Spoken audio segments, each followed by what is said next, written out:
भगवान शिव और माता पार्वती की जोड़ी को सबसे आदर्श जोड़ी माना जाता है।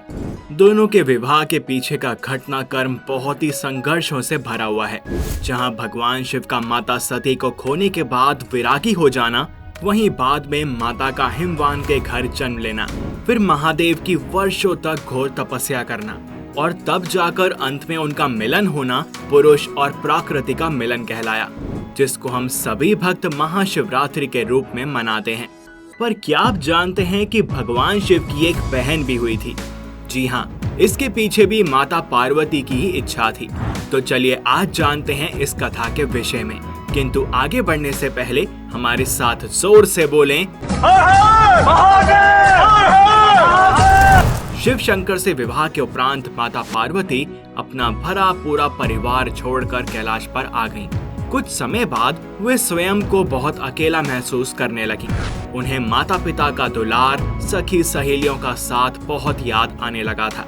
एक दिन उनके मन में ख्याल उत्पन्न हुआ, काश शिव शंकर की कोई बहन होती जिसके साथ उनका दिल लगा रहता। वे उनसे दिल की बातें करती, कुछ अपनी कहती, कुछ उनकी सुनती, किंतु ऐसा संभव ना था क्योंकि भगवान शिव तो अजन्मे थे, तो उनकी बहन भला कैसे हो सकती थी। माता पार्वती ने अपने दिल की बात दिल में रखी, किंतु महादेव तो अंतर्यामी हैं, उनसे किसी के दिल की बात छुपी नहीं रह सकती। शिव शंकर स्त्री स्वभाव से भी भली प्रकार से वाकिफ थे। उन्होंने माता पार्वती से पूछा, कोई समस्या है देवी तो मुझे बताओ। माता पार्वती समझ गईं कि शिव शंकर ने उनके दिल की बात जान ली है। वे बोली, अगर आप मेरे मन की बात जान ही गए हैं तो आप मेरी इच्छा पूर्ण क्यों नहीं करते? शिव शंकर मुस्कुराए और बोले, मैं आपको ननद लाकर दे दूंगा, किंतु क्या आप उसके साथ निभा पाएंगी? माता पार्वती ने कहा, मैं क्यों नहीं निभा पाऊंगी? वो तो मेरे सुख दुख की साथी होगी, मेरी बहनों के समान ही मैं उसे प्रेम करूंगी। शिव शंकर बोले, अगर आपकी यही इच्छा है तो मैं अपनी माया से आपको एक ननद ला देता हूँ। उसी समय शिव शंकर ने अपनी माया से एक देवी को उत्पन्न किया।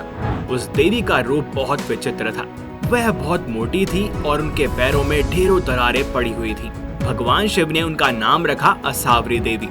माता पार्वती अपनी ननद को अपने सम्मुख देखकर बहुत प्रसन्न हुई। उनकी खुशी का कोई ठिकाना नहीं रहा। वे असावरी देवी से बोली, बहन जाओ आप स्नान कराओ, मैं आपके लिए अपने हाथों से भोजन तैयार करती हूँ। असावरी देवी स्नान करके वापस आई तो माता पार्वती ने उन्हें भोजन परोसा। असावरी देवी ने जब भोजन करना आरंभ किया तो माता पार्वती के भंडार में जो कुछ भी था सब कुछ खाली कर दिया। महादेव और अन्य कैलाश वासियों के लिए कुछ भी शेष ना रहा। ननद के ऐसे व्यवहार से माता पार्वती को मन ही मन बहुत ठेस लगी, मगर वे कुछ नहीं बोली। असावरी देवी को पहनने के लिए माता पार्वती ने नए वस्त्र भेंट किए, मगर वो इतनी मोटी थी कि उन्हें वस्त्र छोटे पड़ गए। तब माता पार्वती उनके लिए दूसरे वस्त्र लेने गई, तो इस बीच ननद रानी को अचानक मजाक सूझा और उन्होंने अपने पैरों की दरारों में माता पार्वती को छुपा लिया। पार्वती जी के लिए दरारों में सांस लेना भी मुश्किल हो गया। उसी समय वहाँ पर महादेव आ गए और असावरी देवी से बोले, आपको पता है कि पार्वती कहाँ है? असावरी देवी ने शरारत भरे लहजे में कहा, मुझे क्या मालूम कहाँ है भाभी। शिव शंकर समझ गए असावरी देवी कोई शरारत कर रही हैं। उन्होंने कहा, सत्य बोलो, मैं जानता हूँ तुम झूठ बोल रही हो। असावरी देवी जोर जोर से हंसने लगी और जोर से अपना पांव जमीन पर पटक दिया। इससे पैर की दरारों में दबी माता पार्वती झटके के साथ बाहर आकर गिर गईं। ननद के क्रूरता भरे व्यवहार से माता पार्वती का मन बहुत आहत हुआ। वे गुस्से में महादेव से बोली, आपकी विशेष कृपा होगी अगर आप अपनी बहन को ससुराल भेज दें। मुझसे बड़ी भूल हो गई कि मैंने ननद की चाह की। और फिर भगवान शिव ने असावरी देवी को कैलाश से विदा कर दिया। लेकिन इस घटना के बाद से ननद और भाभी के बीच की नोकझोंक का सिलसिला शुरू हो गया।